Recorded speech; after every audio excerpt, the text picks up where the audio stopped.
a clean slate, starting fresh, having no more regrets in life. And some of you who are entering into this sermon series right at the very tail end, you're just going to catch the last little piece.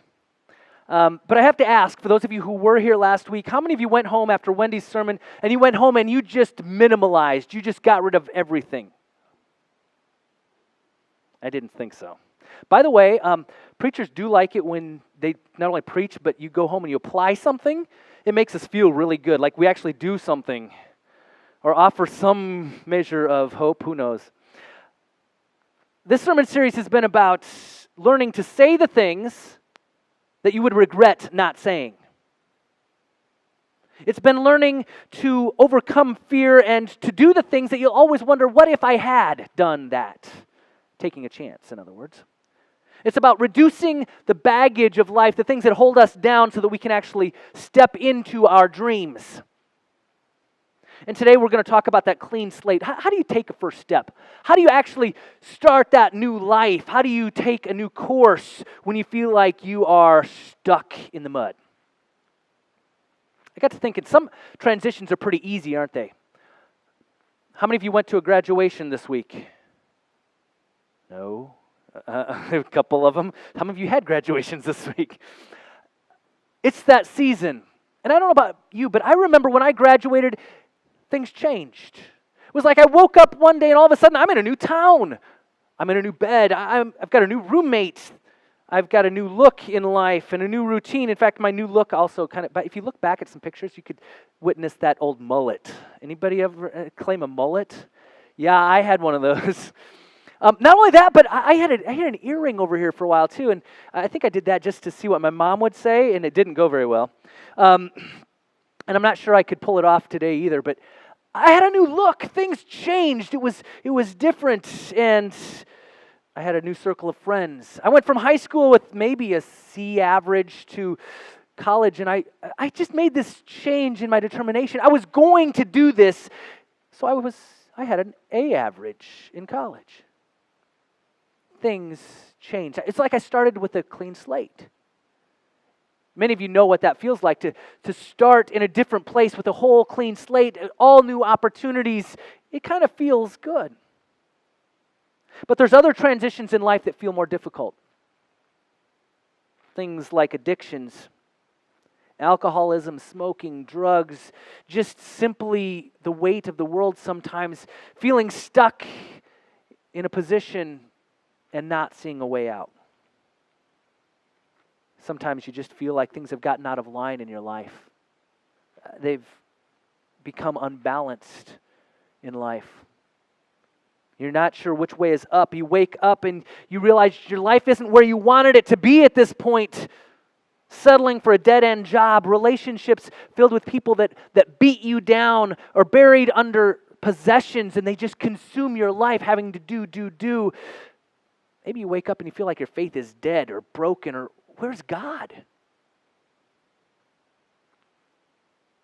You're just restless. I need a change. How do you go about making a change? Making a drastic change in life, or starting on a new course, wiping something off that has been burdening you down and stepping into a new place. It used to be that people would take a job and they'd work at it for 30 and 40 years. Some of you remember what that's like? Some of you know what that commitment is like. Recently, even people in management positions would be defined as working in that position for 7 years. And even more so now, millennials that are starting in the job force, they stay at a position for like 1.4 years. People are even more restless than they used to be. Either that or they don't put up with the weight or the burden or the stress or things that they just don't want to deal with. And they're willing to make a transition. How do you do that? When I was living in Colorado for a while, some of you have heard a couple of these stories of the adventures that you can have in a Dodge Omni in Colorado. If you don't know what a little Dodge Omni, it's a little hatchback. I mean, it's like that big. I've got some great stories of exactly how many Junior high students, you can stuff in one, by the way. We did that as a youth group event once time. But this particular day, I was with a friend, and we were going to go out duck hunting in my Dodge Omni, thinking that we could just park on the road and walk into the pond that we wanted to fish at. And I get there, and we can't find where you're supposed to park. And so it ended up being that we drove in to a farmer's field and kind of got in where we thought we could get close to the pond, although I didn't realize how muddy it was. And that little Dodge Omni hit the mud, and the front end went in so deep. I mean, literally, the front fender was sitting on it. The axle was buried, and we're stuck. There was no way we were getting out. We got out. We tried to do some digging. We tried to stick some things in there and try to push, and got muddy while we're at it, trying to get that thing out of the mud. And finally, we realized there's no way we're going to get out of this.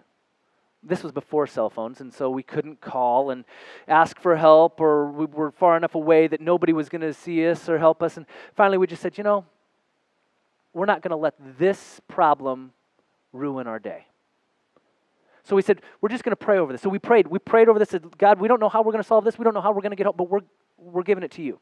And we walked out, we walked away, we went hunted for the day, just kind of relaxed and enjoyed the day. We didn't catch anything, but we came back and we looked at the vehicle, and something that we hadn't expected happened.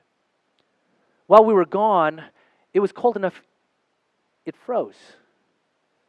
The ground, the mud that we had gotten into that was so muddy and so messy before had frozen hard enough, solid enough around it that I still don't know exactly how that happened. I got in the car, we backed it out.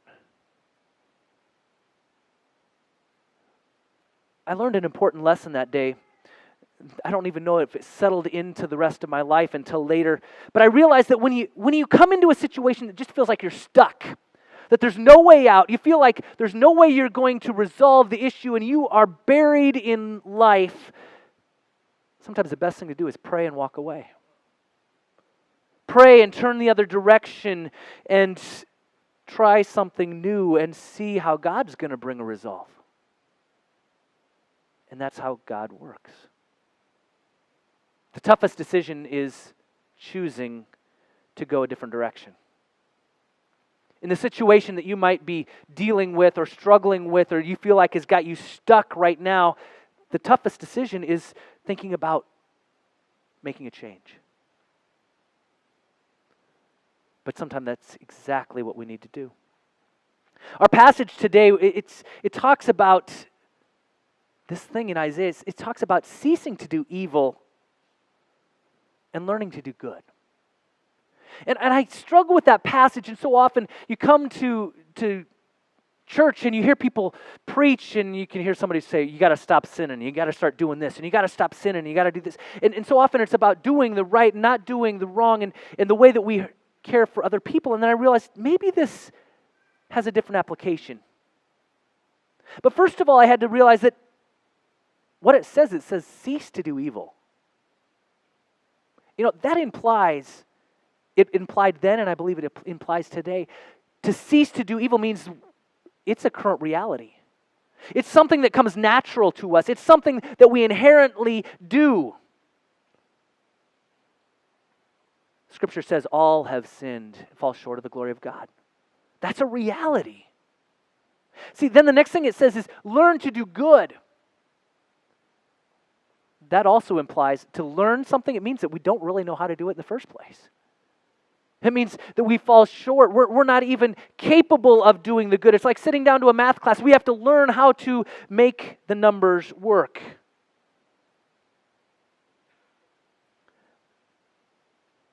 We have to figure out the radical task of changing the way we do life. Ceasing to do good and learning, or ceasing to do evil and learning to do good. And then I got to think, well, what does that really mean?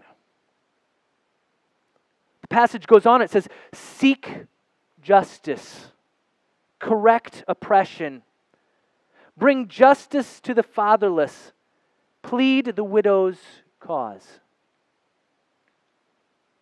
Well, what does that look like? And I think you hear sermons where people are talking about doing those things, seeking justice, doing right, caring for people's needs, reaching out with love and grace. But then I got to thinking about this particular message and this sermon series, and I realized, what people struggle with even more? I think too often we get stuck in our own ruts. I think too often we let life bury us, and all of a sudden, without even realizing it, we are doing evil to ourselves. We're letting something continue to happen. We're living in a situation that is not healthy. We're choosing to do things that are not helpful. We can even say that we get ourselves in ruts of we're unhealthy. We're not eating right. We're not reading right. We're not praying right. We're not doing these things that should keep us healthy and allow us to do good. Because how can we truly be the presence of God to the world unless we're first of all caring for ourselves? What situation have you found yourself in that if you could, we started this sermon series with a video of a chalkboard and writing all of the things that people regretted on there. If you could wipe something off, something that you've done or something that you've not done, words that you've not said, what would you wipe off and what would you replace it with?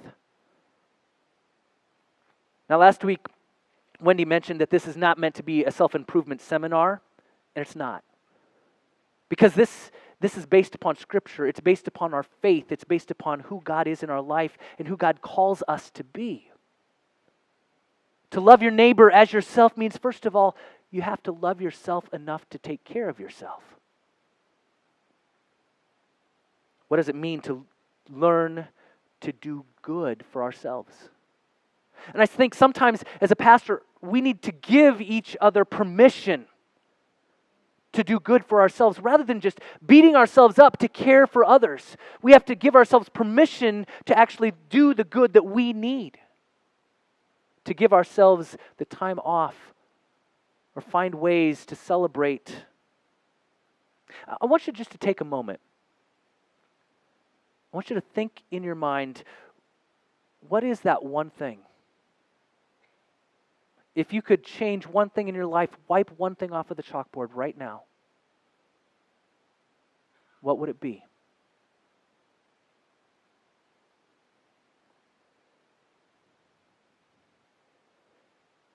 Now I want you to imagine yourself literally wiping that off of the chalkboard of life. It's gone, but see, you still have to do something.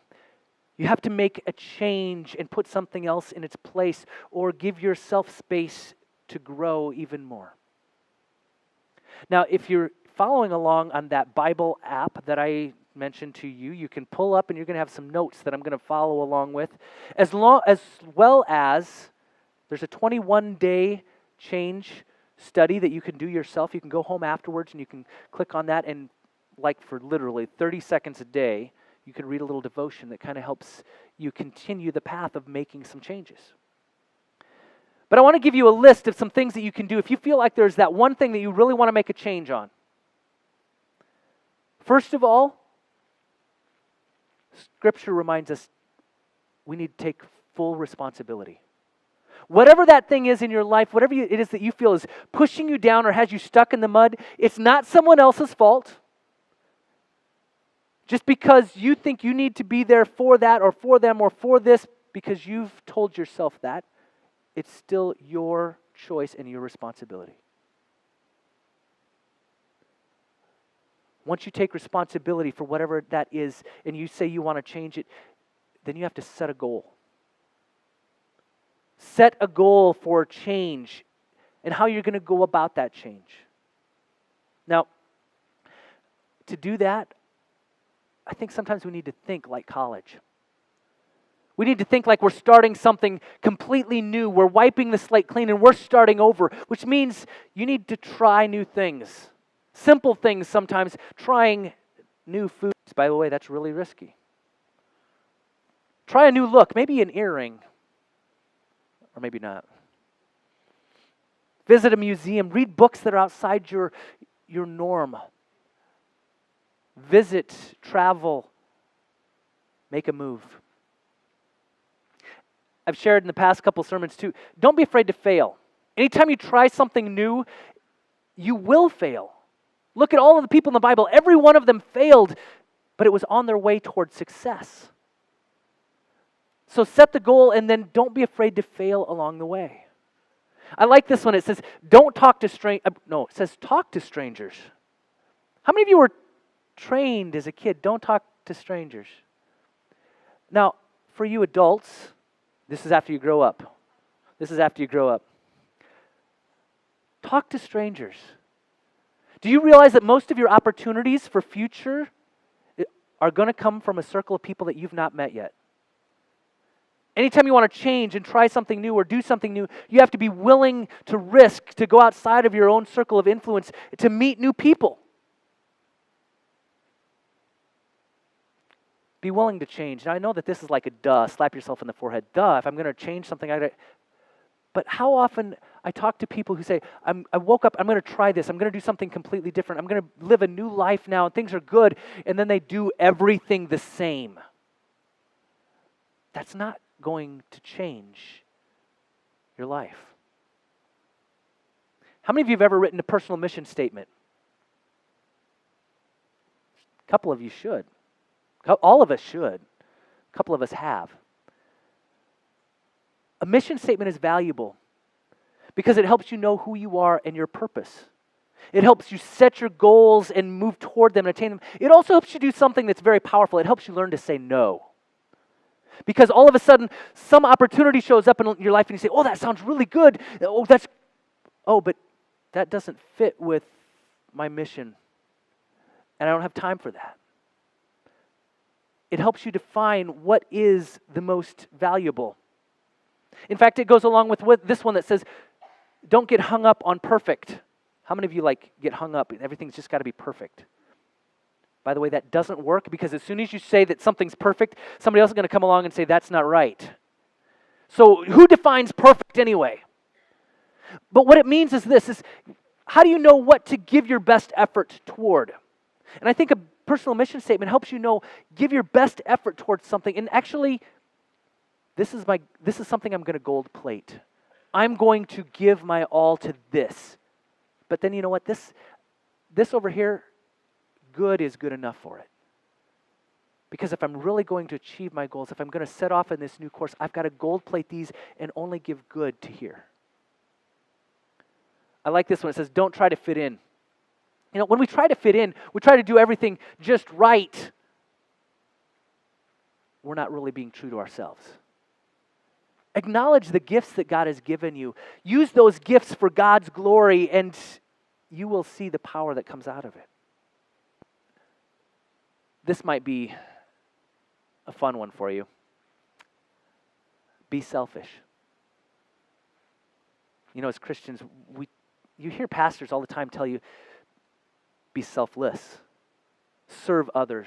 Constantly pour yourself out for other people. But you know what? You can't do that effectively if you're constantly burned out.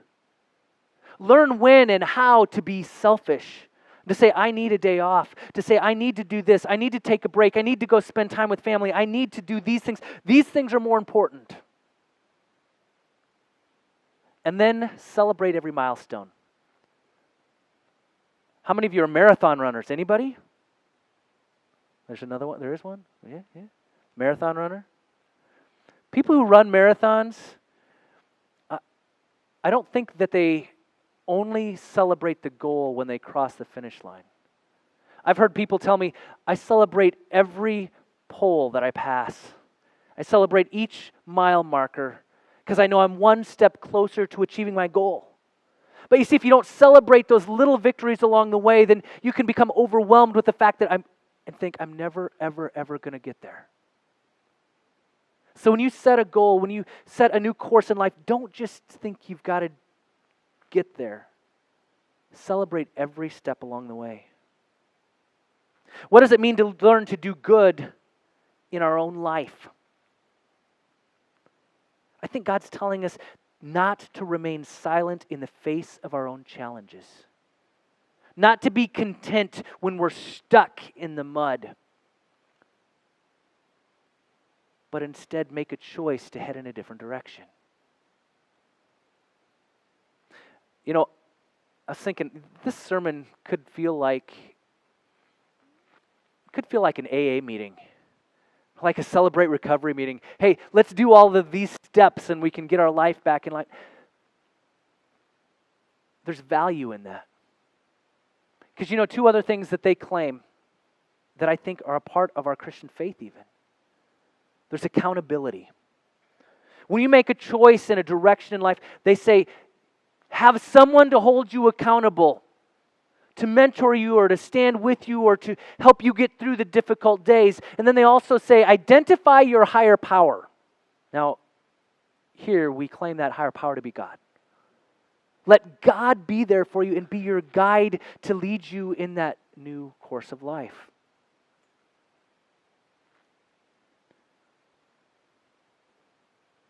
I always leave everybody with a challenge. And today I'm going to leave you with a challenge. That thing that you put in your mind earlier, thinking about that one thing that you'd like to cross off or wipe the slate clean. My challenge is that you actually walk out and do something about it. Set a goal, make a plan. Make a change that maybe you feel God's been impressing upon you. And then watch what God is going to do. You may come back and find your car completely unstuck, completely stuck, and now it's free. However I want to say that. You may find yourself set in a new direction. Trust that God will lead your next steps. This series, No More Regrets. Leave this place today and say the things that you would regret not saying. For those of you who weren't here, things like, I love you, I forgive you, I'm sorry. Say those things that you would regret if you didn't have the chance. Do the things that you'll always wonder, what if I had tried? Take the risk. Dare to dream. And then shed the baggage, all of that stuff that holds you back, so that you can live into the dream that God has given you, or that God has stirred in your spirit. You have to begin all of this by doing good, learning to do good for yourself, so that you can be Christ's example to the world. Would you pray with me?